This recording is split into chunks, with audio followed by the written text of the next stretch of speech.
আসসালামু আলাইকুম, welcome to my YouTube channel to FM lifestyle. শীত আসার পর আমরা শীতকালীন কোনো পিঠা খাইনি, যা খেয়েছি বাইরে থেকে কিনে এনে। তো শাশুড়ি মা কল করতেছিল গ্রামে যাওয়ার জন্য। আমরা গ্রামে গেলেই শীতকালীন পিঠা বানাবে। তো আমরা গ্রামে আসি। সকালবেলা ঘুম থেকে উঠে আমার শাশুড়ি মা লাউ নিয়ে আসে, লাউ চিংড়ি রান্না করবে। আর শাশুড়ি মায়ের হাতে লাউ চিংড়িটা অনেক মজা হয়। তো লাউ চিংড়ি রান্না করবে, সাথে ভাপা পিঠা তৈরি করবে। তো এখানে ভাপা পিঠা করার প্রসেসিং চলতেছে, আর আমরা সবাই পাশে বসে আছি, দেখতেছিলাম শাশুড়িমা কীভাবে সব কিছু রেডি করতেছে, পরবর্তীতে যেন আমরা শিখতে পারি, শিখে নিজেরা তৈরি করতে পারি। তো এখানে চুলায় আগুন দিয়ে লাউ চিংড়ি মাছ দিয়ে বসিয়ে নিয়েছে।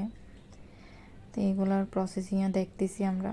গ্রামে আসলে সবাই একসাথে মিলে খাওয়া দাওয়া করা, বসে আড্ডা দেয়া, এগুলাই অনেক ভাল লাগে। যখন বাসায় ফিরে আসি তখন এগুলো আবার অনেক মিস করি।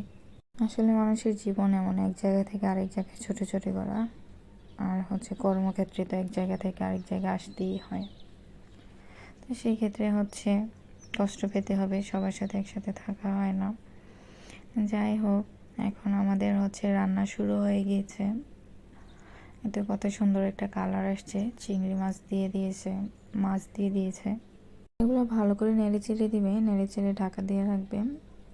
আর পাশ থেকে আমরা এই যে ধনিয়া পাতা, তারপর কাঁচামরিচ, এগুলো বেছে দিচ্ছিলাম যেন লাউ তরকারিতে দেয়া হয়। আর গ্রামে মাটির চুলার রান্নার আলাদাই একটা টেস্ট, দেখতেও সুন্দর লাগে।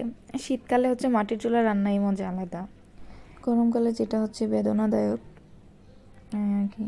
কারণ গরমে মাটির চুলার সামনে থাকলে, মাটির চুলা না, আপনি গ্যাসের চুলা বলেন, তারপর কারেন্টের চুলা বলেন, সবগুলার সামনেই গরম। গরম তো গরমই, আর শীতকাল এগুলো আমাদেরকে গরম দেয়।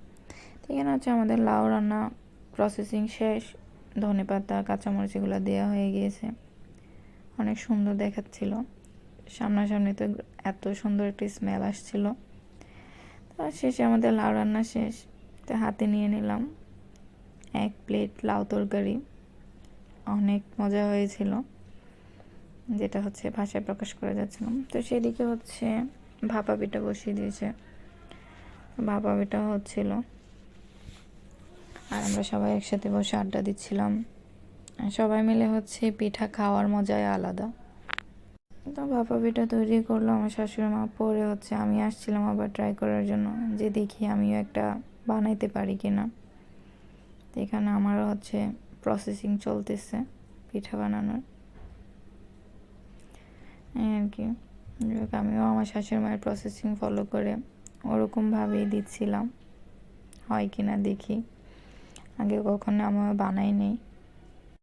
পাশ থেকে আমার মেয়ে, আমার হাজবেন্ড, ননদ, ওরা বসে আছে, ওরা দেখতেছে পিঠা বানানো।